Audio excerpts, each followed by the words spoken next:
Olá, pessoal. Tudo bem com vocês? Poxa vida, eu espero, antes de tudo, que esse vídeo vá ao seu encontro no momento que você esteja desfrutando de plena saúde, você e os seus familiares, tá bom? Bom, como eu tenho dito em outras oportunidades, eu tenho aproveitado esse momento como grandes oportunidades de reatar contato, conversar com os amigos, e hoje não é diferente. Eu quero falar de um tema, junto com um amigo, de uma maneira bem simples para você entender a relevância dele no momento em que nós estamos passando. Porque o que nós estamos percebendo? Em que momentos de pandemia, como nós estamos vivendo, existem, na verdade, um movimento em fortalecer a economia local, né? Muito mais no conceito de estar estabelecendo as suas necessidades e trabalhar os seus conceitos ali no regional e não no global. Mas eu vou deixar, antes de tudo, o meu colega se apresentar para a gente iniciar esse bate-papo. Vamos lá, Zalewska? Obrigado, professor Gemiro, obrigado pelo convite. Pessoal, é um prazer estar com vocês para a gente falar de um tema tão relevante atualmente. Eu tenho na minha prática profissional muitos anos de experiência em multinacionais, portanto, desenvolvendo pessoas, desenvolvendo equipes, essa é tem sido a minha prática de sempre. E eu gosto demais de interagir com as pessoas, de tentar transferir um pouco, não do meu conhecimento, mas da minha experiência, para que as pessoas possam dar continuidade a isso. Então, é um prazer muito grande estar com vocês aqui, por duas razões. Porque, primeiro, que é um assunto pelo qual eu sou apaixonado. O segundo é porque eu gosto de compartilhar com vocês, porque quando a gente compartilha, a gente aprende dos dois lados. Então, Agemiro, estou à disposição aí para falar com os teus queridos alunos aí. Que maravilha! Olha só que importante, né? Uma pessoa experiente que hoje, além de conversar com um tema bem relevante, vai trazer um pouco, né, da sua experiência, da sua vivência aí ao longo da sua carreira profissional. Bom, Zalewska, eh, feito esse sincronismo com a turma, eu queria deixar você livre para dispor então e compartilhar o assunto com eles, tá bom? Vamos lá? Beleza, vou compartilhar o meu slide aqui com vocês. Preparei um materialzinho rápido aqui para a gente conversar mais de forma mais organizada. Bom, creio que vocês estão vendo o meu slide aí, né? É um slide em branco mesmo, porque é nele que nós vamos escrever a nossa história. Acho que é importante, antes da gente começar a falar de logística reversa, a gente falar qual a importância dela num contexto mais amplo, que é o contexto da economia e principalmente do que a gente está vendo hoje como movimento, para onde vão os novos negócios, para onde vão as novas tecnologias, para onde vão as novas necessidades do mundo, como o professor Agemiro falou. Hoje, como que acontecem as coisas no nosso mundo de consumo? Nós extraímos as coisas da natureza para que elas se transformem em matéria-prima. Na sequência da matéria-prima, elas vão ser manufaturadas, vão conseguir se transformar naqueles produtos que nós usamos no nosso dia a dia. Então, quando nós estamos utilizando as coisas da nossa casa, nosso smartphone, nosso carro, enfim, qualquer objeto, uma caneca que seja, qualquer objeto que a gente esteja utilizando, segue esse ciclo de produção e consumo. Extrai da natureza, transforma em matéria-prima, manufatura. Nós começamos a utilizar isso e depois que você acaba de utilizar, depois que você não quer mais um produto, depois que ele não tem mais serventia, ou porque ele quebra, ou porque ele já se tornou obsoleto, o que nós fazemos com ele? Nós jogamos fora. Só que esse jogar fora é um conceito esquisito para mim, porque não existe fora do nosso planeta. O nosso planeta é onde nós vivemos, então quando nós estamos jogando fora, na verdade nós estamos jogando dentro do nosso próprio planeta e criando um problema para nós, mas principalmente para a geração futura. E aí, pode acontecer algumas variáveis antes de jogar fora. E o mundo está começando a pensar nisso, já de alguns anos para cá, vem se desenvolvendo um novo tipo de economia. E o que isso faz? Se ao invés de a gente jogar fora no uso, a gente começa a compartilhar. Então, o meu carro, por exemplo, fica na garagem 90% do tempo, porque eu vou para o trabalho, volto do trabalho, vou final de semana na casa de alguém, quando se pode, né? Quando se está liberado, vou no final de semana na casa de alguém, mas 90% do tempo ele fica na garagem. Por que eu preciso de um carro para ficar na garagem? É um novo modelo de pensar que nós podemos compartilhar as nossas coisas. Não só o carro, ferramentas, por exemplo, né? Comprei serra, comprei furadeira e que fica aí, eu uso uma vez por mês, uma vez cada 2 meses. Por que isso não pode ser compartilhado para que se gere menos produtos e, consequentemente, menos lixo para o planeta? Então, o primeiro movimento que a gente pode começar a olhar e que tem que começar a mudar o nosso modelo mental de como usar as coisas é o compartilhamento daquilo que a gente não usa o tempo todo, daquilo que não traz um prejuízo se ele tiver que ficar em mãos de outras pessoas durante um determinado momento. Também é possível a gente consertar aquilo que quebra.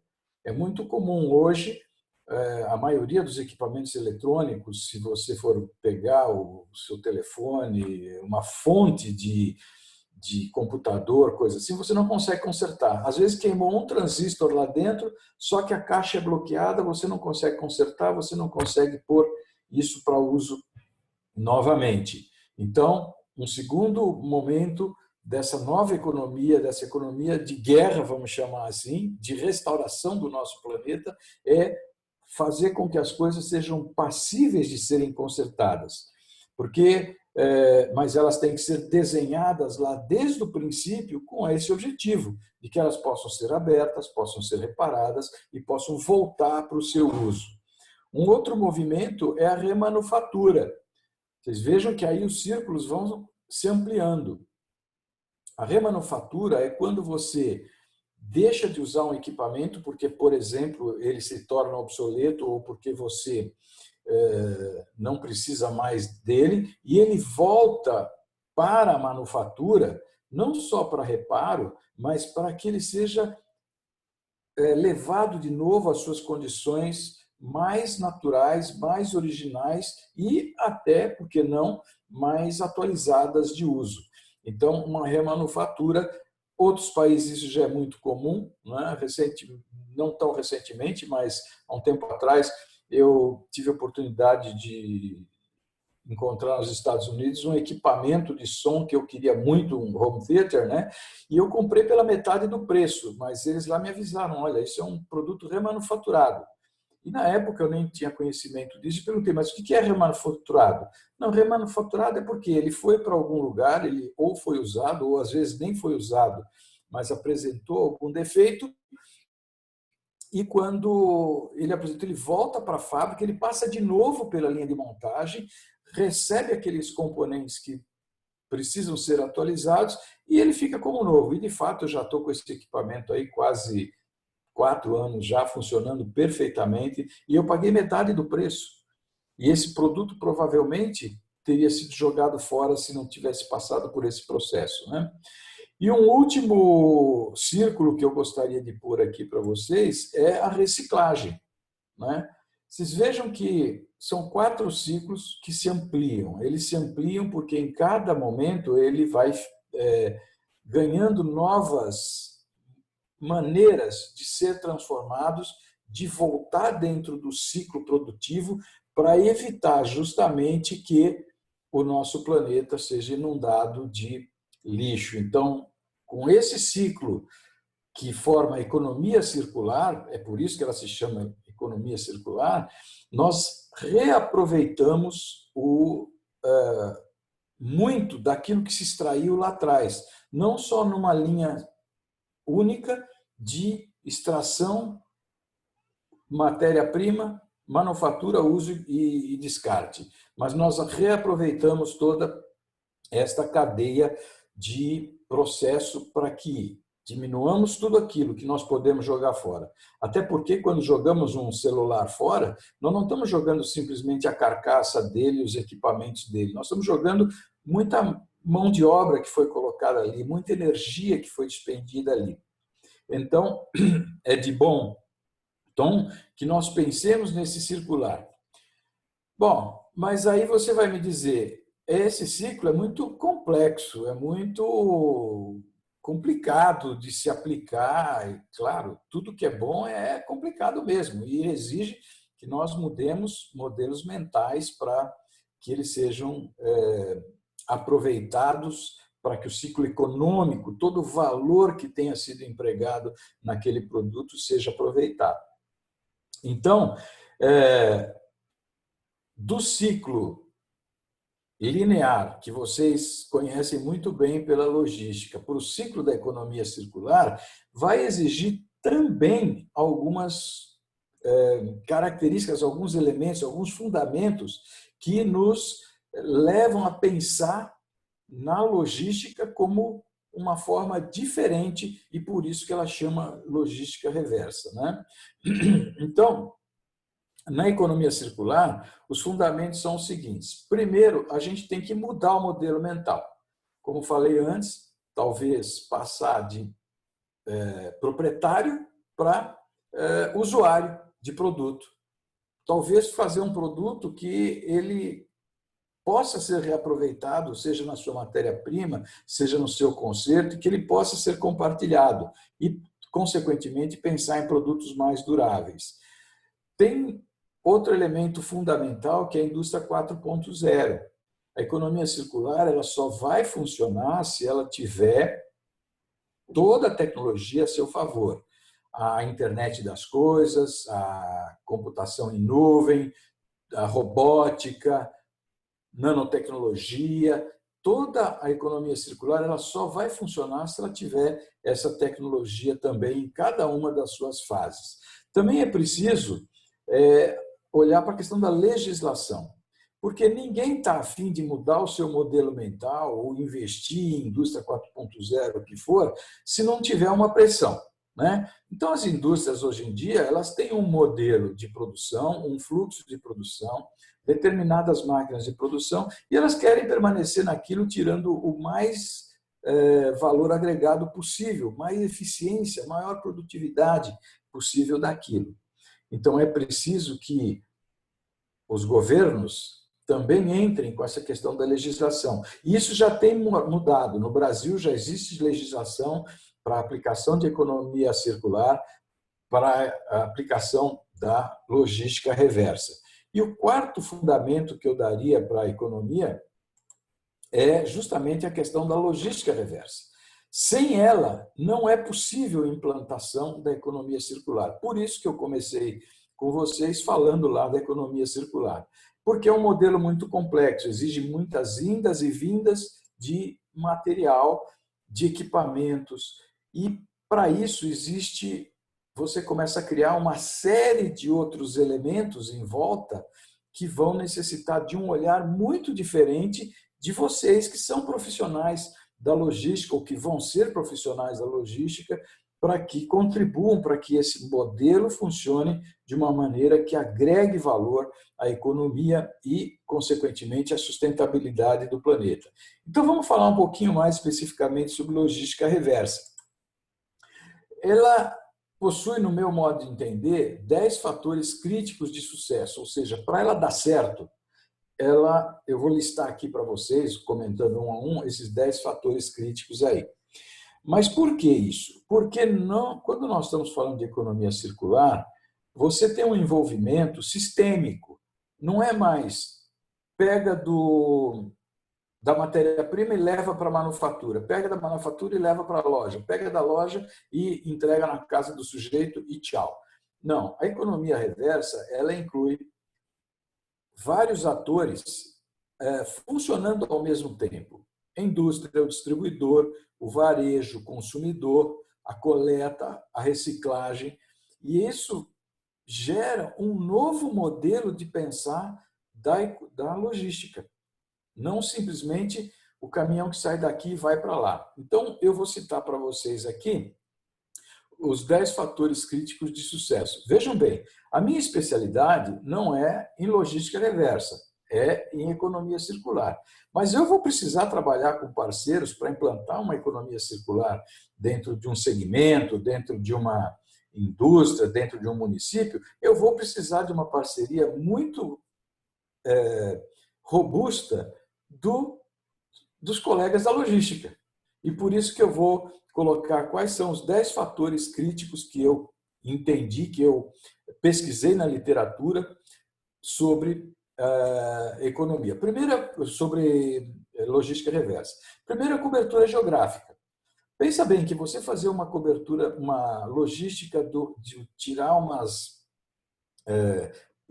PETs de Coca-Cola da fábrica de Jundiaí e levar para São Paulo, é um caminho de ida e volta de um caminhão, de um determinado caminhão específico, numa estrada específica e com tempo específico, tudo direitinho, bonitinho, né?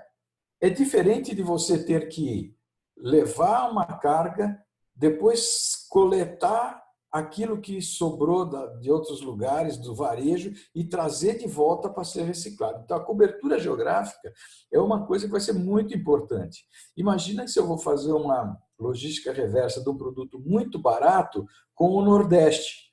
Não vai fazer sentido. Então, tem que fazer uma roteirização específica, uma roteirização própria para aquele meu produto. Daí a importância do estudo da logística, porque não se trata mais só de olhar para um modelo de negócio, mas para fazer uma logística que abranja aquele tipo de produto e localização.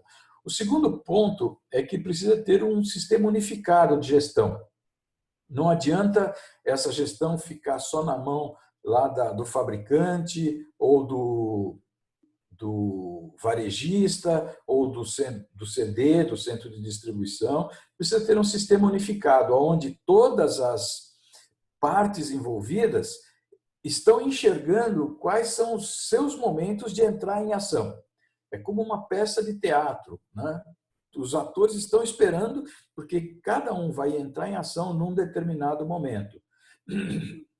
E para isso precisa de um sistema unificado de gestão. Outro ponto interessante, importante, é a rastreabilidade qualitativa e quantitativa. É rastrear os produtos desde o momento em que ele sai da fábrica até o momento em que ele vai voltar para o processo produtivo. Então, você tem aí, talvez, nanotecnologia, computação em nuvem para processar, rastreamento, enfim. E também qualitativa, porque não adianta nada você ser um coletor, por exemplo, de garrafas de vidro e trazer vidros quebrados que não servem mais para reposição naquele momento.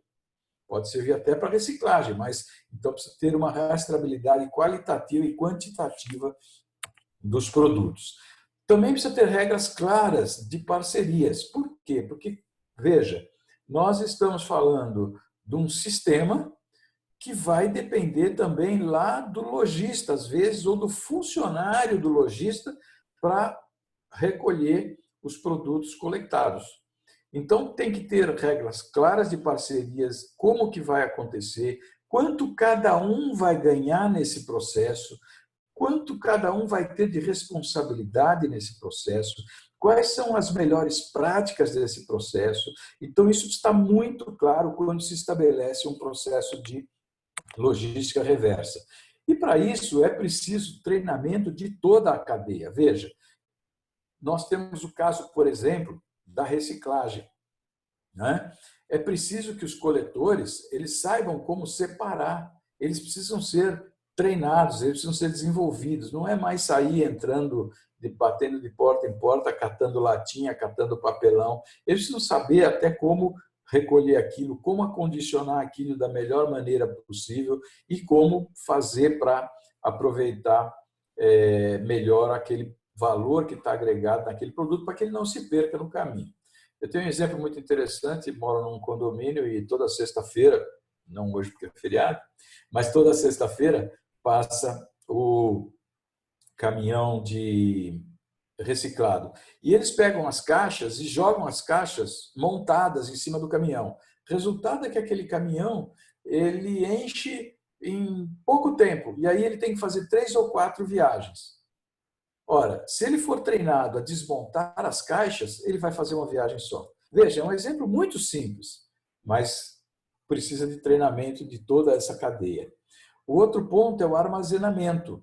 Como que esses produtos vão ficar armazenados? Se uma loja vai pegar produtos para retornarem para o processo produtivo, ela vai ter que ter um espaço lá. Às vezes, uma loja pequena, 30 e poucos metros de um shopping, não tem um espaço adequado para armazenamento. Então, talvez você tenha que pensar em como aumentar a frequência de retirada dessa loja. E por aí vai, você precisa pensar também, não só no armazenamento da indústria, não só no armazenamento do distribuidor, mas também no armazenamento daquilo que volta no processo da logística reversa. Tem que haver também pontualidade nas entregas e coletas. Tem que ser um sistema bem rígido, bem pontual, para que ninguém fique embaraçado com um excesso de armazenamento ou com excesso de materiais lá que vai precisar de ser levados de volta. Então, tem que ter pontualidade. Porque, às vezes, se você não tem pontualidade, você combinou com o lojista que vai passar lá às 2 horas e passa antes por qualquer outra razão, o funcionário que está responsável ele está almoçando. Aí pronto, já criou um problema. Então tem que ter também, é um ponto crítico de sucesso. Tem que ter veículos adequados. Como falei, tem materiais que eles podem ser carregados e que eles não vão sofrer muito problema se for carregar de qualquer jeito. Mas outros, por exemplo, o vidro, ele não deve se quebrar no meio do caminho. Por que não deve se quebrar no meio do caminho? Você vai me dizer, mas o vidro recicla 100%. Mas a proposta da economia circular não é só a reciclagem, mas é o reaproveitamento. Então, é melhor que não quebrar as garrafas, certo? Então, tem que ter veículos adequados para cada operação. Tem que também ter um aparelhamento tributário e fiscal. Como é que essas coisas vão funcionar? Quem emite a nota fiscal? Qual a classificação fiscal disso? Né? Então, é preciso que a pessoa ou o sistema conheça esse aparelhamento tributário e fiscal para agir de acordo corretamente. E, por último, finalmente, ele tem que produzir, por último, mas não o mais importante, talvez até o mais importante, ele tem que produzir uma redução de custo. No seu círculo completo, no fechamento do seu ciclo, ele tem que produzir uma redução de custo e essa redução de custo tem que funcionar para todo mundo, toda a cadeia tem que estar ciente de que essa redução de custo vai, de alguma maneira, beneficiar a ela. Então, é isso que eu queria passar para vocês, Argemiro. Se você quiser fazer alguma pergunta em nome dos alunos aí, eu estou à disposição para esclarecer algum ponto mais em particular. Que maravilha! Ô, Zaleusca, que maravilha, que riqueza de informações, né? Eu queria dar a oportunidade para esses alunos perguntarem, mas eu vou criar um canal, então, para eles fazerem essa pergunta e a gente pode depois compartilhar essas perguntas contigo, né? Para que você possa me ajudar nessas respostas. Mas, nesse momento, pelo tempo do vídeo, pelo tempo que nós estamos produzindo esse material, né? Eu queria só comentar com os alunos uma bibliografia essencial para complementar essa conversa. Eu vi que você também vai citá-los ali na bibliografia complementar, né? Mas é o livro do Paulo Roberto Leite, que é o Logística Reversa, um clássico, né? Que fala sobre o tema e dá suporte sobre o assunto. É um livro para o gestor tecnológico, o gestor que visa entender a questão da logística e a economia circular, um livro essencial. Não sei se vai dar para ver aí, mas eu sei que você tem aí um slide depois para mostrar para a gente, né? E também, isso, obrigado, Zaleusca. E também o livro do nosso amigo Carlos Ode, da Flex, né, que é esse que está servindo de fundo aqui, inclusive para nós, que é o Economia Circular, né? Eu vou até sair da frente um pouquinho, está aqui. Um modelo que dá impulso à economia, gera empregos e protege o meio ambiente, né? Do Carlos Ode, uma organização de diversos trabalhos acadêmicos sobre o assunto.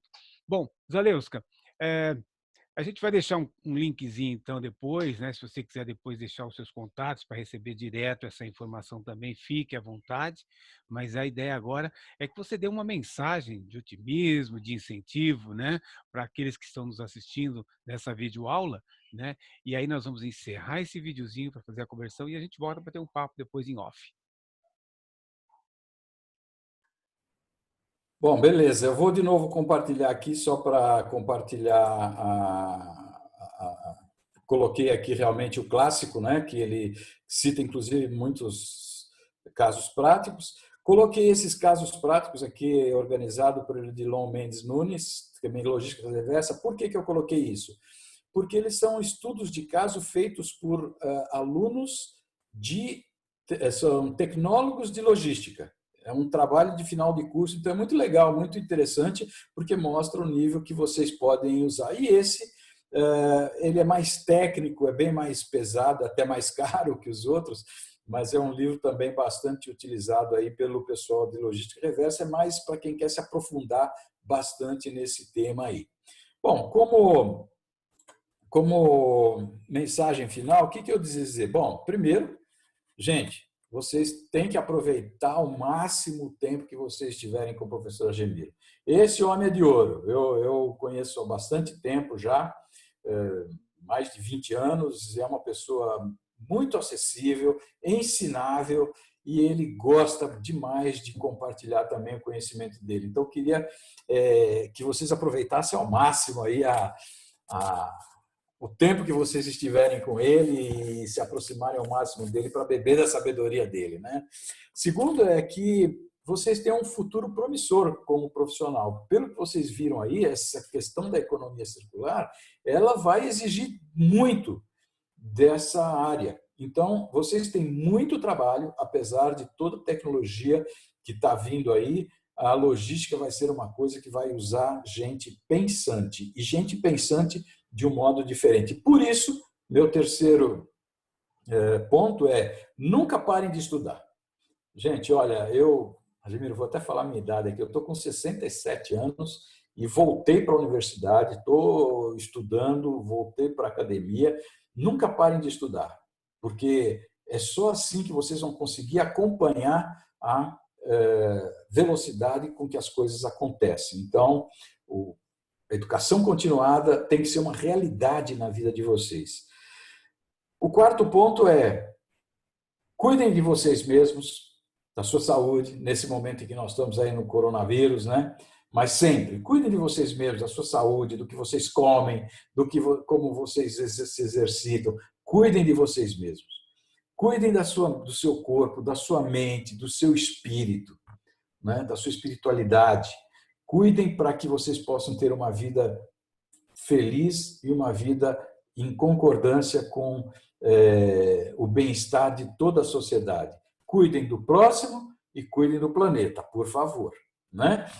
Por último, uma palavra que ficou em moda aí dia desses, né? Façam a coisa certa a ser feita, sempre. Isso é o que eu falo para vocês, desejando que vocês tenham uma promissora carreira dentro dessa área de logística, e agradeço ao professor Agemiro, não só por me dar essa oportunidade, mas por ter me incentivado. Foi você que me incentivou a voltar para a academia depois da minha cumprida a minha carreira profissional corporativa. Recebi de você esse incentivo e estou muito feliz por isso. Muito obrigado. Que maravilha. O Zalewska sempre é mais grato do que realmente a gente fez, né? Mas esse espírito de gratidão realmente faz toda a diferença na nossa formação. Zalewska, um forte abraço. Nós voltamos a nos falar depois em off aqui, mas vamos encerrar esse videozinho, né, para que o pessoal possa ter aí acesso a ele. Um forte abraço. Valeu, turma. Valeu. Abraço.